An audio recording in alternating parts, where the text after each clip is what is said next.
Hola, ¿ya estás listo para disfrutar el siguiente video?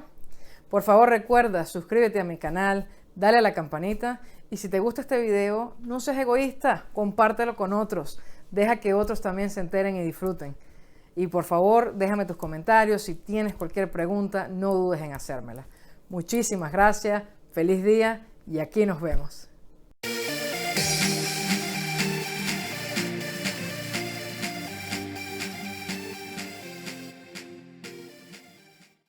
Hola, muy feliz día para todos. El día de hoy vamos a explorar una historia que me llamó mucho la atención en la Torá y vamos realmente a mezclar varios episodios para llegar a una conclusión que nos va a ayudar mucho y nos va a dar una perspectiva muy importante en nuestras vidas.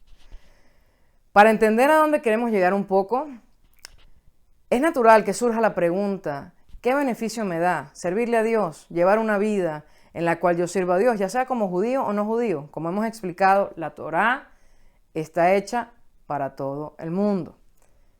Obviamente el judío debe servir a Dios como un judío y el no judío debe servir a Dios como un no judío. Como conocemos los términos en hebreo son Benei Israel, Benei Noach.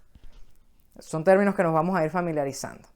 Benei Israel es el pueblo judío, el Benei Noach, la traducción literal es descendientes de Noach, el famoso Noé del arca, y hay preceptos, ordenanzas, dirección para todos. Ahora, ¿qué beneficio me da? Es la única manera de ser feliz, me va a hacer una persona más próspera, me va a dar un mejor estatus. ¿Qué beneficio tiene servir a Dios? Es una pregunta muy común, muy natural, que vamos a tratar de explorar con el favor de Dios el día de hoy. Entonces, el día de hoy vamos a utilizar bastantes fuentes, sobre todo muchas fechas, y vamos a hablar sobre el calendario hebreo un poco, por eso les quiero explicar previamente. Vamos a basarnos mucho en un mes llamado el mes de Av, que es el mes en el que nos encontramos actualmente. Y para darles un poquito de historia sobre este mes, es un mes que en el calendario hebreo, en la historia hebrea, en la historia del pueblo de Israel, la verdad no es un mes que nos gusta mucho. Si estudiamos toda la historia judía, la mayoría de las catástrofes más horribles del mundo han ocurrido al pueblo judío en este mes, específicamente en una fecha, el 9 de Av, que acabamos de pasar, donde nosotros ayunamos. Es un mes que, sobre todo al principio del mes, Baruch Hashem, luego se empieza a poner mucho más alegre. De hecho, el día de hoy es un día extraordinario, es el 15 del mes de Av. Pero sin embargo, el mes de Av, los primeros 9 días, está cargado con luto, con introspección, con realmente... no son los días, digamos, más felices. Sin embargo, siempre teniendo en meta y en mente que las destrucciones en este mundo, el objetivo es como una remodelación.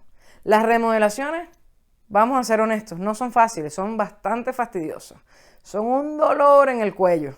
Sin embargo, cuando la casa queda hermosa, luego después de la remodelación, pero es un proceso que hay que pasar para construir muchas veces. Y así es que debemos ver y enfocarnos las cosas cuando vemos negatividad en este mundo, es ver, bueno, esto es parte de un proceso para llegar a algo mejor. Y como les he dicho varias veces, no se trata de negar el dolor y decir, bueno, Dios está a cargo y no me duele haber perdido tal cosa, haber pasado tal cosa, que me haya herido, que me haya pasado algo. Lo aleno. Claro que duele y hay que vivirlo y hay que expresarlo y hay que experimentarlo, pero sin perder de vista el norte, que Dios tiene algo mucho mejor para nosotros y que el mundo entero, no se trata de nosotros individualmente, mi propio éxito, mi propia felicidad para el mundo entero. Y es algo que vamos a abarcar el día de hoy. Entonces, vamos a enfocarnos en la Mishnah. La Mishnah nos trae una historia y nos comenta de 9 fechas que fueron de extraordinaria alegría y regocijo en el pueblo de Israel. Esto ocurrió luego de la destrucción del primer templo y ya prontos a retornar, los judíos emigraron a Babilonia luego de la destrucción del primer templo y luego cuando fueron a retornar a Israel, realmente fue la minoría que retornó, la mayoría se quedó en Babilonia, y estos judíos que vinieron a Israel, la verdad que tenían una capacidad económica, una situación de pobreza bastante extrema. Milagrosamente logran reconstruir el segundo templo.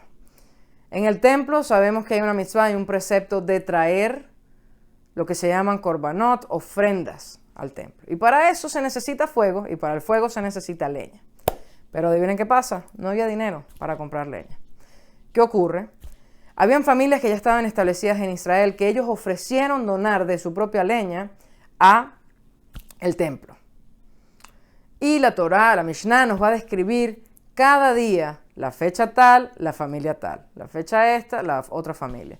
¿Cómo lo describe? Da el nombre de la fecha, da el día de la fecha. Por ejemplo, el primero de Nisan fue la primera del mes de Nisan, que es un mes hebreo, fue la primera donación de madera. ¿Quién lo hizo? La familia Oraj ben Yehuda. Oraj es el nombre del padre, ben Yehuda, descendiente de la tribu de Yehuda. Como sabemos, el pueblo de Israel tiene 12 tribus. Una de ellas era Yehuda. Y así va con todas las 9. Luego, no luego. Vamos a enfocarnos, quiero enfocarnos, no vamos a traer acá todas las fechas.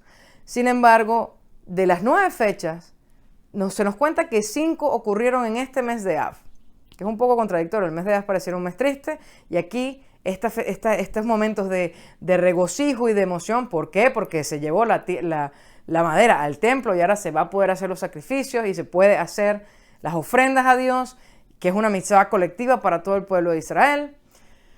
5 ocurrieron en el mes de Av.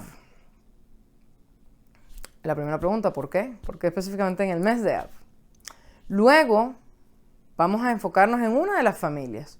Las fechas que ocurrió estas ofrendas en las diferentes familias en el mes de Av fueron el día 5, 7, 10, 15 y 20 de Av.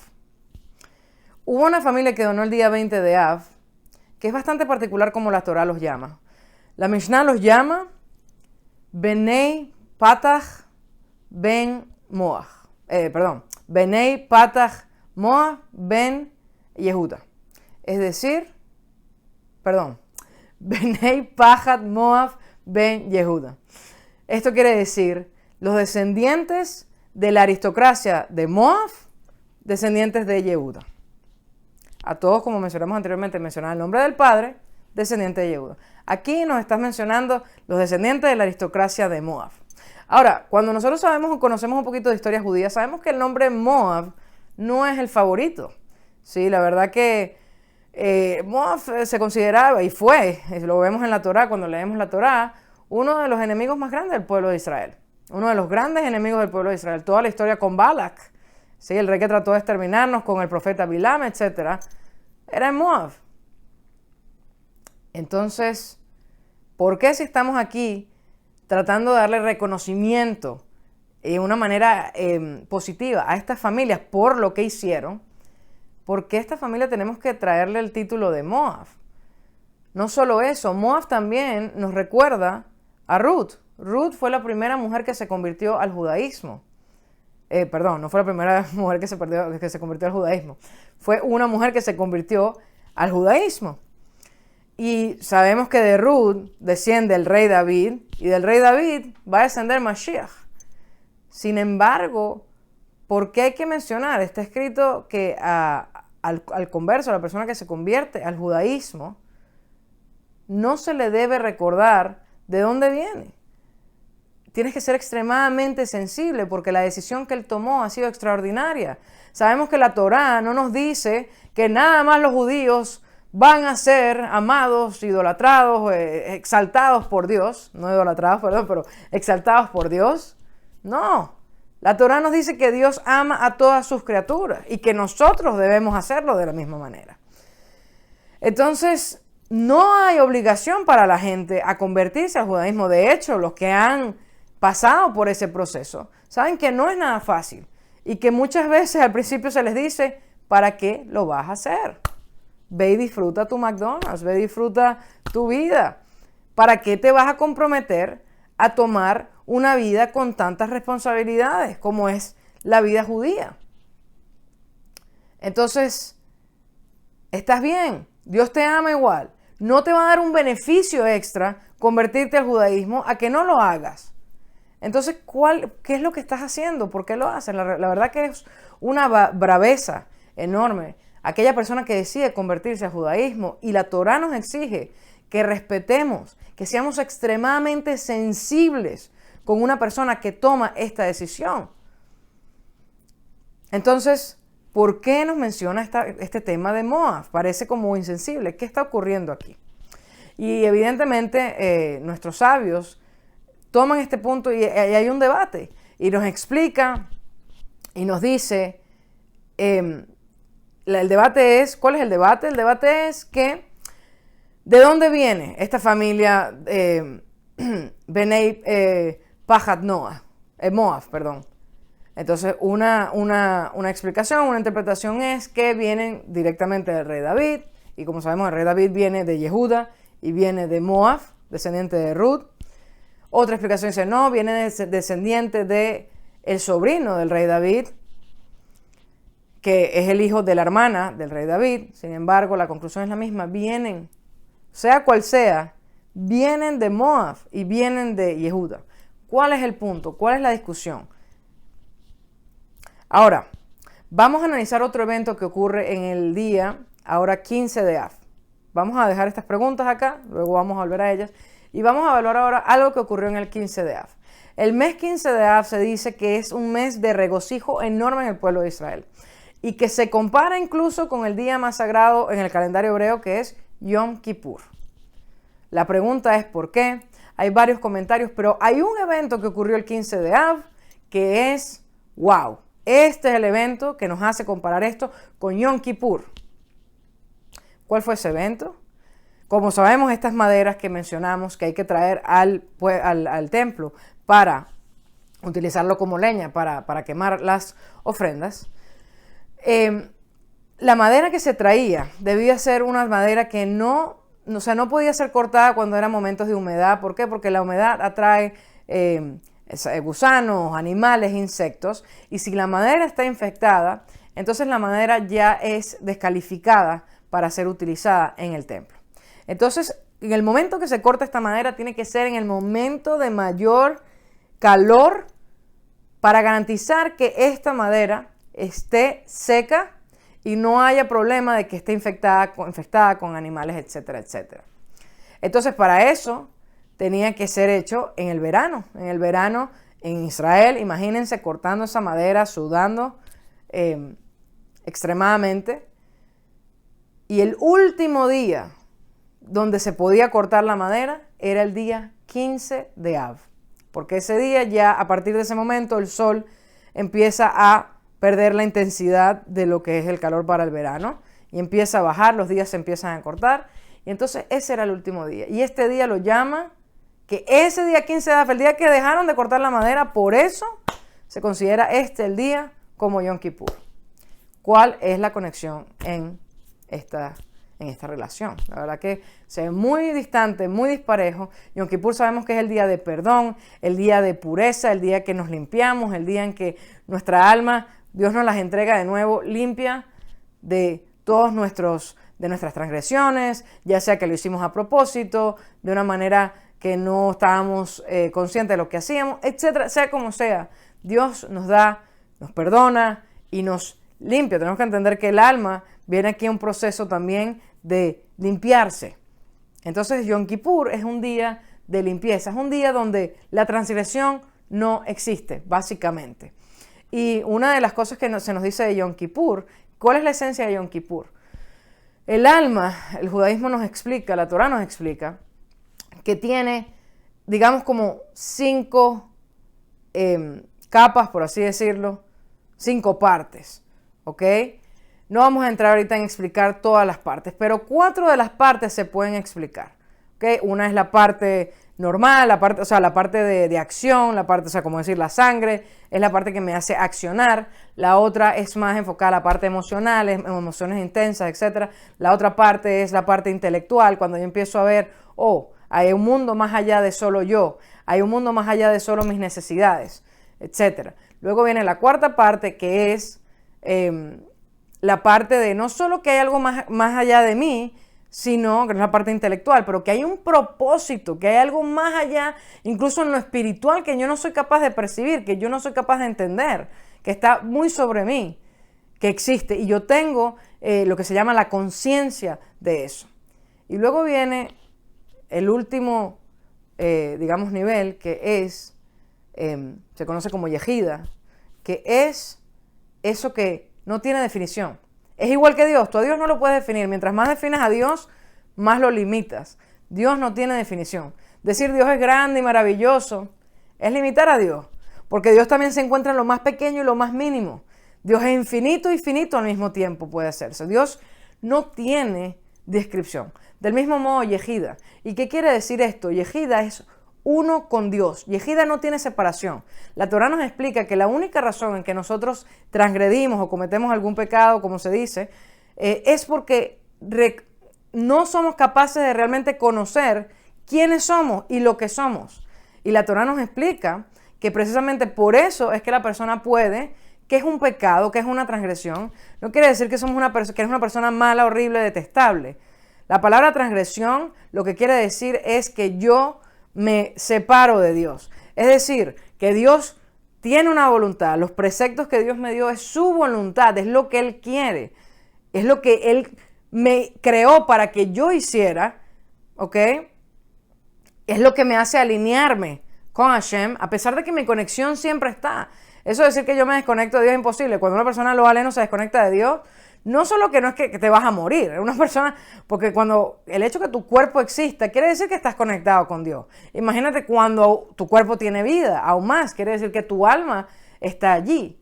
Pero simplemente yo, nada que ver con Dios conmigo, es yo con Dios, que en un momento de no reconocer quién soy, mi verdadera esencia, lo que soy y de lo que estoy hecho, entonces decido hacer algo que va en contra de mi propia esencia. Pero yo no me doy cuenta. Entonces, ¿cuándo ocurre eso? En los niveles más bajos de yejida, en los niveles donde hay, digamos, separación de Dios. Ya no es todo con Dios, sino hay una separación. Pero en yejida no hay pecado, porque el pecado no lo puede tocar. No hay corrupción, no hay nada malo, no hay nada negativo. Solo es la unión con Dios. Y está escrito que en Yom Kippur esa energía se revela.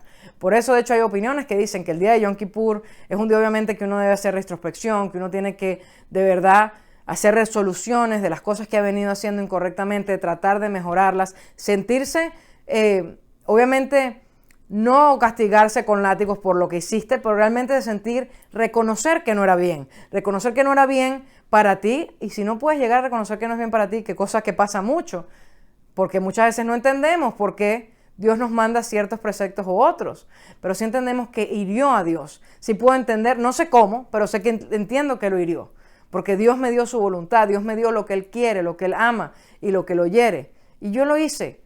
Entonces, si yo amo y respeto a Dios, eso me debería causar un sentimiento de, wow, perdóname que te decepcioné, perdóname que te fallé con esto. La verdad que me dejé llevar en el momento por la ira, la ignorancia. Muchas de las cosas que cometemos es pura ignorancia, no sabemos, o tanta tergiversación de información que hoy en día cada persona viene y se para y empieza a decir cosas y a clamar que esa es la verdad absoluta y eso, etcétera, y ni siquiera saber las fuentes y ni siquiera entender de lo que se está hablando. Entonces hay mucha desinformación en el mundo.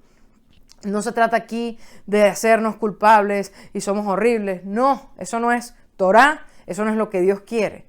Es simplemente concientización y entender el valor de Dios en mi vida y entender el valor que Dios me dio a mí en mi vida. Entonces, eso es lo que representa Yom Kippur. Dígame qué conexión tiene eso con dejar de cortar leñas. Esa es otra pregunta que tenemos. Ahora, vamos a tocar el tema de nuevo de Moab. Y sabemos la historia, probablemente muchos de ustedes la han leído, la historia de Ruth, que es una historia fascinante. ¿Ok? Básicamente, luego de que Naomi, que era la suegra de Ruth, pierde a su esposo y mueren los dos hijos que se habían casado con Ruth y el otro se había casado con Arpa, que es la hermana de Ruth. Luego de esa catástrofe, ella tuvo que salir de Israel porque hubo una epidemia, salieron con Salió con su esposo y sus hijos conocen a Ruth y Orpa, se casan, ellas se convierten al judaísmo de manera auténtica y de manera correcta, y luego los hijos fallecen. Naomi queda desolada, perdió a su esposo, a sus 2 únicos hijos, la mujer no tiene nada. Luego ella va a retornar y dice, voy a retornar a Israel, no tengo nada que hacer aquí. Cuando se va a retornar, nos explica la Torá que sus nueras la siguieron, 40 pasos la escoltaron. Y Naomi se voltea y les dice, por favor, ya no me sigan, hasta aquí quédense, ustedes son jóvenes. Tenemos que recordar, Ruth y su hermana eran princesas en Moab. Tenían todo lo que podían querer. Realmente, ¿cuál era la necesidad de seguir a una suegra que lo perdió todo, que no tiene nada, y tú ni siquiera estás, ya su hijo ni siquiera está? O sea, no hay, digamos, nada que una allí, aparentemente, ¿no? O realmente, lógicamente, no hay nada que una. Orpa toma el consejo de su suegra, le da un abrazo y se da media vuelta y se va. Ruth le dice, yo a donde tú vayas, yo iré.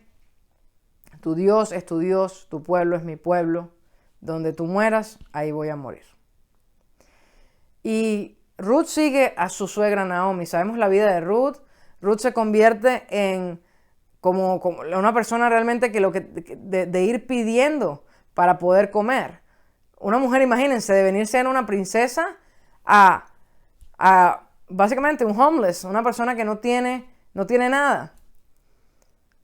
Ahora, si tú le preguntas a Ruth, ¿por qué hiciste eso? Vienes de tenerlo todo y vamos a analizar. ¿Qué estaba buscando Ruth? ¿Acaso tomar esa decisión le dio un beneficio? Veamos, ¿físico? No. La verdad fue todo lo contrario. Perdió todo. Acuérdense, nosotros sabemos el final de la historia de Ruth, pero ella no sabía cuál iba a ser el final. Obviamente sabemos que Ruth, gracias a Ruth, de hecho hasta Mashiach, lo que más esperamos en nuestra vida, el propósito del mundo, que sea la reparación del mundo, que va a venir con Mashiach, y que sea hoy mismo, con el favor de Dios, viene de Ruth, va a ser descendiente de Ruth. Entonces, la pregunta aquí es, nosotros lo sabemos, ella no lo sabía, en ese momento ella, literalmente la decisión fue, lo voy a perder todo. ¿Por qué Ruth? Ahora, espiritualmente analicemos. ¿Cuál fue el beneficio? Si Ruth hubiera dicho, mira, yo me voy, está bien, gracias Naomi, ¿acaso eso hubiera sido malo? No. ¿Acaso Dios la iba a castigar por eso? No. Nada que ver, ella no tenía ninguna obligación de irse con Naomi. Ve, vuelve a tu palacio, sé una buena mujer y se acabó, no pasa nada. Entonces, ¿por qué lo hiciste, Ruth? ¿Cuál fue el beneficio que te dio hacer esto? La única cosa que Ruth tenía en su agenda era la verdad. Lo único que Ruth quería era buscar y perseguir la verdad. ¿Pero por qué, Ruth? ¿Qué beneficio te va a dar la verdad? Es que cuando preguntas cuál beneficio te va a dar la verdad, ya no es verdad, ya lo arruinaste. La verdad es pura, la verdad es auténtica. La verdad no te va a dar ningún beneficio. Yo quiero la verdad. ¿Por qué? Porque es verdad. Y es que incluso decir por qué, porque es verdad, ya arruina la autenticidad de la verdad, de la pureza de lo que la verdad es. No se trata de beneficio. Se trata de hacer lo que es verdaderamente verdad en este mundo. Y sin buscar ningún beneficio a cambio. No quiere decir que cuando las cosas no funcionen en mis cálculos o en lo que yo quiera, entonces, no me conviene tanto. Y ahí no es verdad. Y ahí se corrompe la autenticidad de la verdad pura. Ahora podemos entender por qué nuestros sabios estaban discutiendo sobre entender esta familia, esta clase de donación. Por eso nos dejaron bien claro, recuerden de dónde viene esta familia, vienen de Ruth. Ahora, ¿cuál fue lo único, la cosa auténtica, extraordinaria que hizo esta familia? Sabemos que todas estas familias donaron su madera para ser servido para ofrendas. Para el pueblo judío, no importa si eras pecador, no eras pecador, eras malo, eras bueno, eras rico, eras pobre. Ellos dieron su madera para el pueblo entero sin conocer quién era que se iba a beneficiar o no de ella. Probablemente dieron su propia madera, de su propia pertenencia, y como decimos y como sabemos, de verdad era una condición de pobreza extrema, el nivel de sacrificio que ellos hicieron, y era todo anónimo, nadie puso una placa diciendo, nosotros conocemos en la Mishnah los nombres de la familia, pero en ese momento no había ningún tipo de, la familia tal hizo esto, la familia más cual hizo lo otro, no. Ellos lo hicieron extremadamente por simplemente la verdad, porque lo querían hacer lo que era lo correcto, porque ellos llegaron a un nivel de conciencia que es tan grande, que es ese nivel de conciencia donde yo sé y entiendo que tu bien es mi bien, que tu alegría es mi alegría, que tu crecimiento espiritual es mi crecimiento espiritual, porque todos estamos aquí por un propósito único. Y no es solo algo bonito de decir, ay, bueno, que le va bien, entonces a mí me va bien porque somos una energía y una bola energética. Eso es como cliché. Es real, es palpable, es realmente entender que tu beneficio es mi beneficio, porque es como que yo diga, imagínense un cuerpo, todos somos un cuerpo, el pueblo de Israel, todos somos un cuerpo, ¿ok? Entonces imagínate que yo, en mi cuerpo, me duela el dedo pequeño del pie.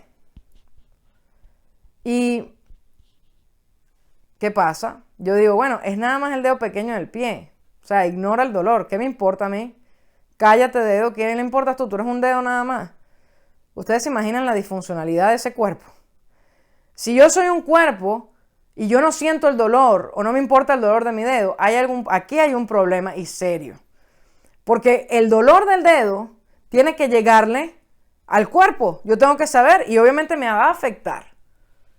Y hablando de dedo, pues Srat Hashem, esta clase también la quiero dedicar en honor a mi hermano Alejandro Benaliza, que tengo una refuá shelema inmediata, que como saben la semana pasada, justo la semana de Av, se fracturó la parte del dedo y también tuvo un esguince en el tobillo. Entonces, bueno, quiero desearle refuá shelema. Pero bueno, volviendo al tema, aquí hay algo disfuncional en ese cuerpo. Realmente yo entiendo que si algo no está funcionando, entonces mi cuerpo no puede estar completamente sano. Si hay algo en mi cuerpo que no funciona, mi cuerpo no está completamente bien. Y yo lo percibo. Lo mismo nosotros. Cuando hay una persona que no está bien, realmente me está afectando a mí.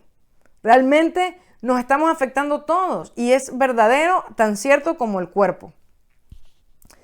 Ahora, esta familia llegó a esa conciencia y lo entendió.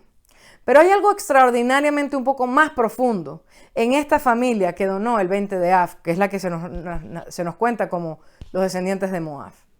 Sabemos que el día 15 de Av era el último día de cortar la madera. E incluso la familia que donó el 15 de Av pudo haber cortado su madera y llevarla al templo. Pero ¿qué pasa? La gente del 20 de Av que donó el 20 de Av, tú esta madera que ibas a donar hoy, no la ibas a poder recuperar sino hasta dentro de un año aproximadamente.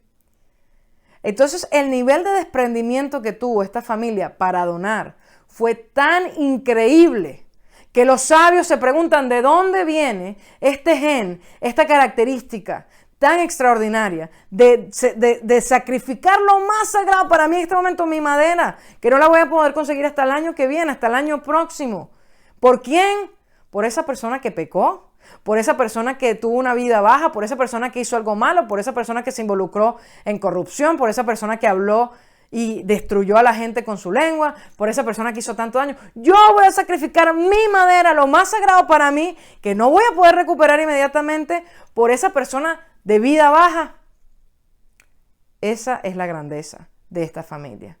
Que ellos pudieron entender que mi misión aquí no es juzgar la vida baja, la vida alta. Esa familia se va a poder beneficiar de algo que yo pueda dar. Incluso yo estoy dispuesto a dar lo más sagrado para el bienestar de esa persona, de ese prójimo. Y eso es un nivel de conciencia extraordinario. Porque de verdad yo entiendo que no es que se trata de que si te portas bien, entonces obviamente te doy la madera con gusto. No, esta gente está dando la madera para todo el pueblo de Israel. Entonces ahora podemos entender la pregunta que nos hacíamos del mes de Av. Primero, ¿por qué en el mes de Av?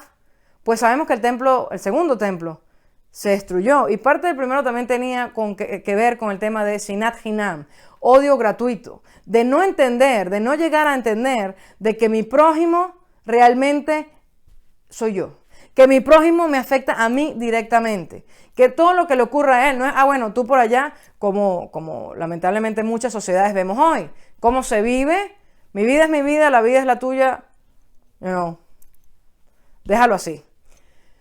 No, aquí entendemos que tu vida me afecta a mí, a pesar de que a lo mejor yo no lo vea y no lo sienta, pero hay una verdad. Sí, nosotros no vemos la energía, no vemos, pero la luz llega cuando presionas el botón. No veo de dónde sale, pero obviamente que hay energía corriendo por la casa. Entonces lo mismo aquí. No quiere decir que, como mucha gente a veces cree, que yo nada más creo lo que veo. Eso es muy infantil de decir la verdad. Porque hay muchas cosas en la vida que no vemos, que existen. Tú ves tus células, tú ves las bacterias. ¿Cómo sabes que estás enfermo si no puedes ver las bacterias? ¿Cómo sabes que estás vivo si no puedes ver tus células? Entonces, entre otros miles otros ejemplos que podemos dar. El punto es llegar a ese nivel de conciencia, que realmente somos una energía, que somos un cuerpo con una misma misión. Pero acuérdense, cada parte del cuerpo tiene una función. Entonces querer que el dedo se comporte como el cerebro o que el cerebro se comporte como el corazón, dañaste todo el cuerpo. Aquí viene de un lugar de conciencia, de que todos somos necesarios, todos mis organismos son necesarios para tener un cuerpo sano y un cuerpo bueno. Entonces el mes de Av vemos que trataba del dolor y el luto, todo bien, la destrucción empezó con odio gratuito.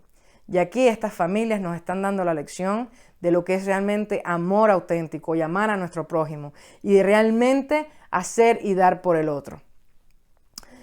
Ahora, hay otro aspecto que el día, como les mencioné antes, el día de 15 de Av, es el día que se utilizó para celebrar todo el tema de shidduchim, de personas comprometiéndose para casarse, etcétera, etcétera. ¿Cuál es la conexión de todo esto con ese día? ¿Qué tiene que ver? Y Yom Kippur igual. Ahora entendemos, de hecho, también por qué este momento en que la persona es el último día que corta la madera. Y ese día es un día de celebración. No el día en que yo fui a entregar la madera al templo.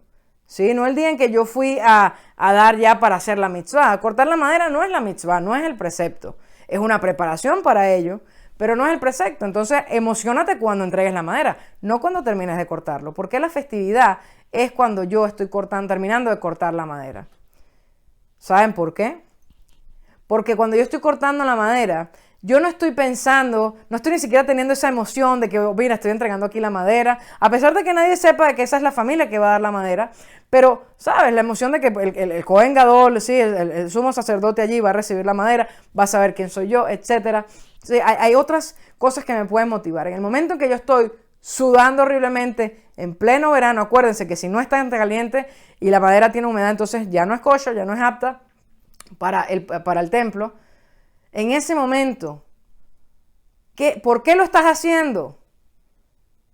Y no solo eso, lo estás haciendo de una manera que no vas a recuperar probablemente, ¿no? Como dijimos, ya hasta el próximo año, después del 15 de Av, no puedes, o sea, hasta el verano no puedes cortar la madera nuevamente. ¿Por qué estás haciendo este trabajo? Porque quiero el beneficio de mi pueblo para el beneficio del mundo, para el beneficio de Shem, porque es la verdad. Porque es simplemente lo que debo hacer. Y cuando yo debo hacer algo, la pregunta ¿por qué? Está de más. Lo hago porque hacer otra cosa no está en mi agenda. Porque lo único que está en mi agenda es la verdad, la conexión con Dios, la conexión con mi ser enfocado en Hashem. No ni siquiera para decirle al mundo, oh mira, yo sirvo a Dios, soy un representante de Dios. Ya eso no es verdad.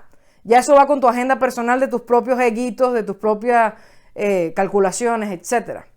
Pero cuando hago las cosas simplemente porque es lo que debo hacer. Entonces, en ese momento que esa persona está cortando la madera, que no está disfrutando el sabor, que no está ni siquiera haciendo una mitzvah, no está ni siquiera teniendo una recompensa espiritual por cortar la madera. Cortar la madera no es un precepto. Simplemente lo hago porque es auténtico, porque es la verdad, porque es lo que debo hacer. Esta familia Esto viene de qué gen, viene de Ruth. Ruth hizo exactamente lo mismo, al punto que ella perdió todo en un momento dado para seguir a Shem, a Dios bendito sea.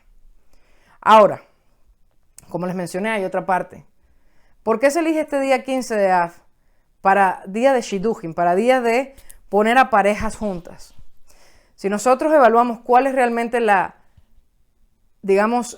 nivel que un matrimonio debería experimentar, hay dos perspectivas. Hay una que es, yo quiero ser feliz y te elijo a ti para que seas esa persona con la que yo comparto mi felicidad y aporte a mi felicidad. ¿Ok? Eso es un nivel de matrimonio. Pero el nivel auténtico, el nivel más alto que se puede llegar al matrimonio es que yo veo a mi esposo, yo veo a mi esposa y me pregunto, ¿qué puedo hacer yo? Déjame conectar con mi pareja, déjame conectar con sus vulnerabilidades, con lo que necesita. ¿Qué puedo darle yo a esta persona, a mi pareja, a mi esposo, a mi esposa, para hacer su vida más agradable, para hacer su vida más feliz?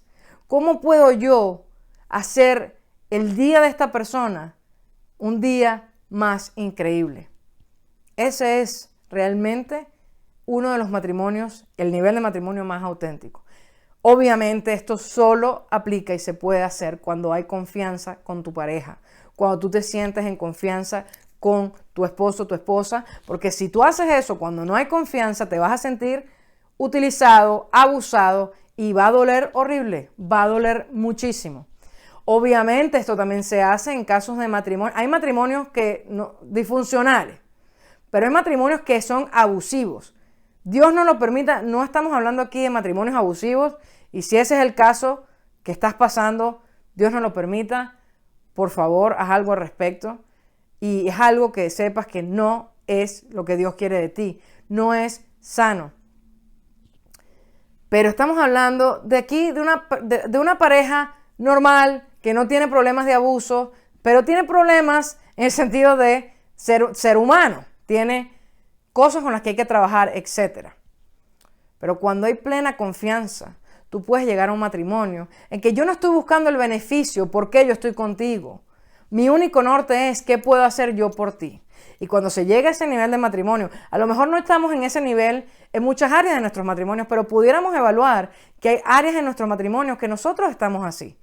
Nosotros tenemos nuestras propias necesidades, nuestros propios temores. Siempre buscamos en una relación sentirnos a salvo, pero es porque nosotros mismos muchas veces no nos sentimos a salvo con nosotros mismos.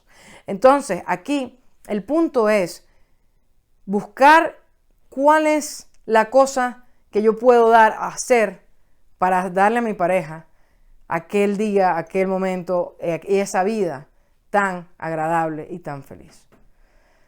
Lo mismo aplica con Dios, y es muy natural que en la Torah siempre comparemos a Dios con matrimonio, en la manera de entender, como Dios se considera como el groom, el novio, ¿sí? El pueblo de Israel como la novia, y aquí hay mucha manera de entender, y esto nos ayuda y nos da mucha perspectiva en entender nuestra relación con Dios. Imagínense qué patético sonaría decir que tu esposo tú le digas, por favor, ¿será que puedes comprar leche para la casa o puedes hacerme el favor de buscar a mi mamá en el aeropuerto, por así decir algo? Y tu esposo venga y diga, ya va, espérate, déjame leer la Ketubá. La Ketubá es el documento cuando una pareja judía se casa, que de hecho ahí están las obligaciones que el hombre debe cumplir con su esposa. No hay obligaciones de la mujer para el hombre, así que, pero obviamente nosotros sabemos, porque la mujer no necesita que nos digan qué obligaciones tenemos con nosotros, con nuestros esposos. Hace falta que nos digan, cálmate un poco. Entonces, imagínate que él abre y dice, en la Ketubá no dice que yo tengo que comprar leche, o en la Ketubá no dice que yo tengo que buscar a tu mamá en el aeropuerto. Entonces, no pasa nada, Dios no me va a castigar, tú estás bien, o a menos que tú sepas que tu esposa entonces sí te va a castigar, no te va a hacer cena si tú no haces tal cosa. Entonces, bueno, porque mi esposa no me va a hacer la cena o no me va a hablar en 2 días, entonces yo mejor lo hago. Imagínense qué patético vivir en un matrimonio así. Pero, ¿saben qué es lo más curioso? Que lo hacemos todo el tiempo con Dios. Bueno, si no estoy haciendo una transgresión o algo que no sea, o si no estoy haciendo algo tan así, entonces, bueno, ¿cuál es lo mínimo que debo cumplir? A ver, ¿qué es lo mínimo que debo hacer? Ok, ahí estoy bien. Bueno, eso no es tan así.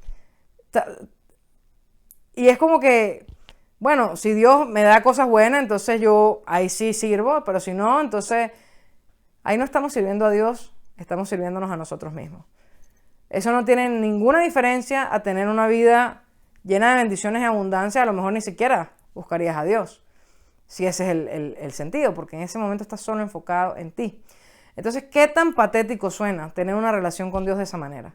Que únicamente cuando yo veo algo a cambio, cuando yo veo que algo está ahí, o déjame ver cuál es el mínimo que debo hacer para que tú no me vayas a castigar a mí, o cuál es la recompensa que yo voy a sacar de esta relación, entonces estoy en la relación. Pero me tienes que ofrecer algo para estar en la relación, si no, no estoy.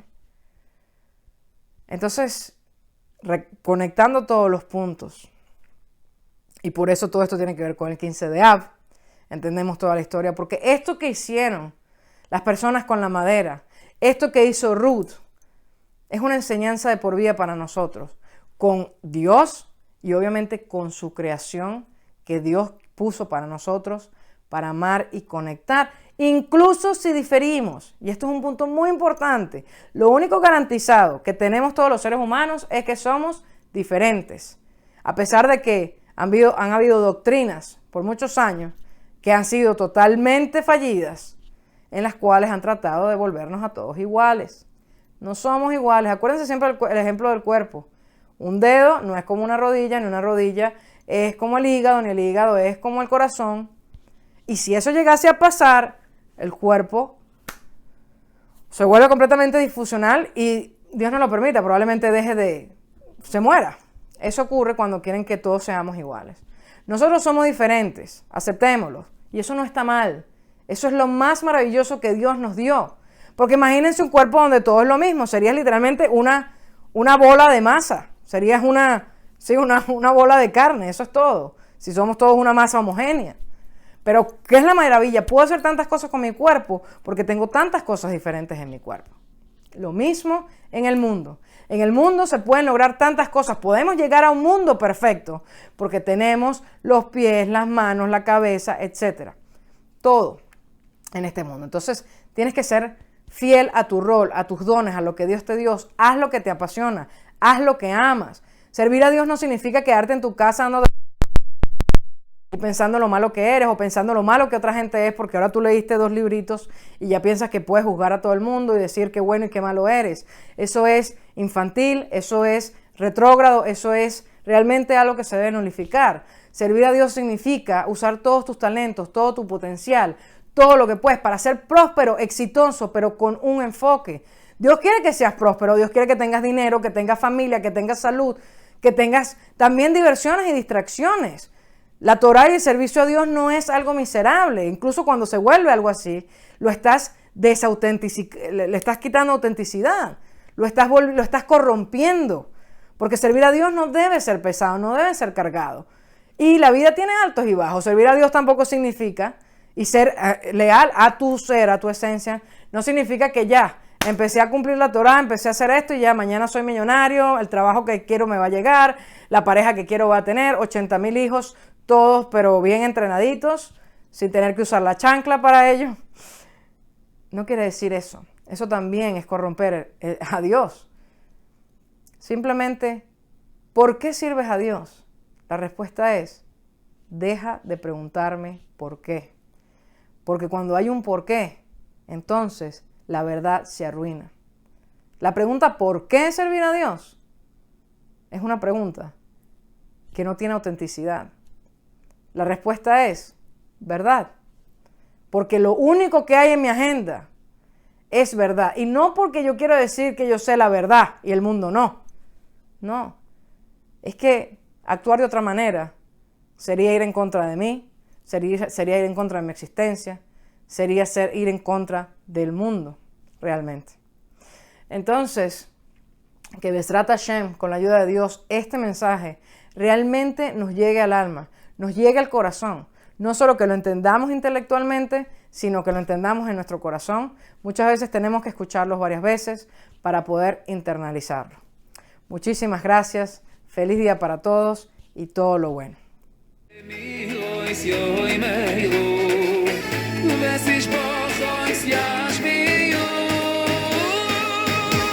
למלך